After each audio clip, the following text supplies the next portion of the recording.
Since 2015, Burundi has become a democratic disaster. The repression which followed the protests and the failed coup have reached the gravest proportions.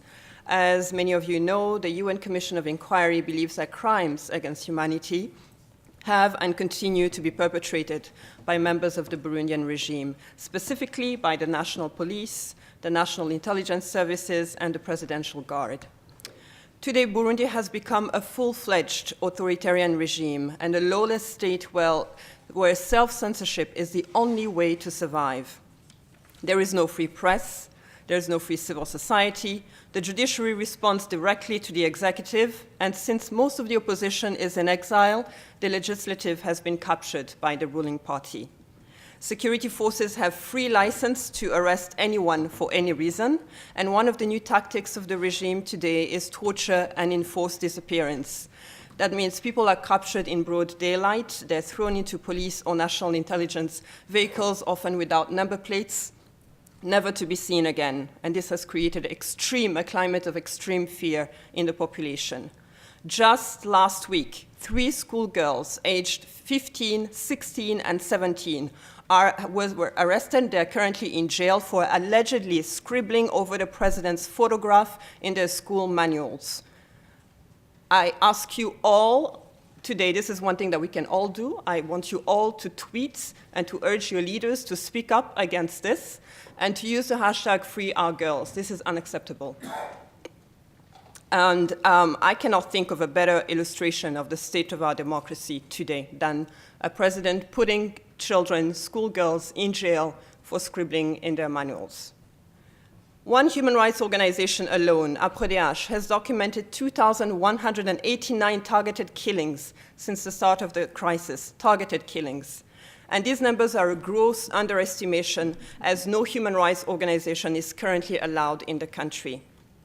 Meanwhile, the regime continues to escape justice.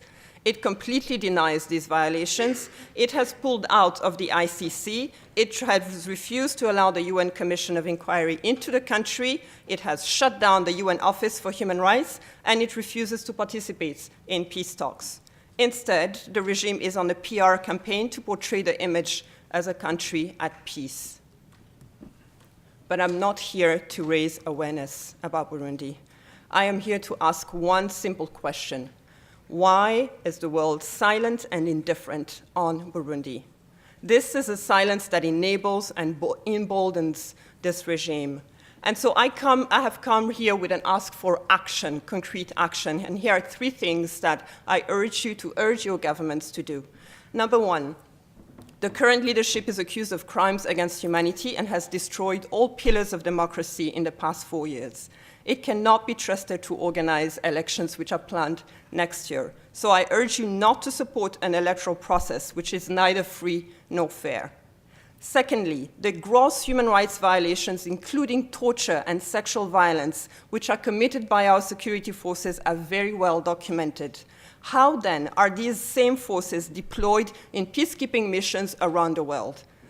I urge you to push for the full recall of these missions, which provide hard currency for our regime to continue to repress our people.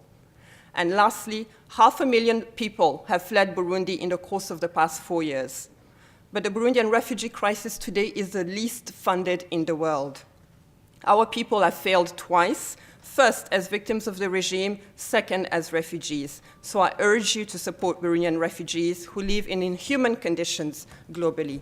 Thank you, and sending much power and strength to my people in Burundi and around the world.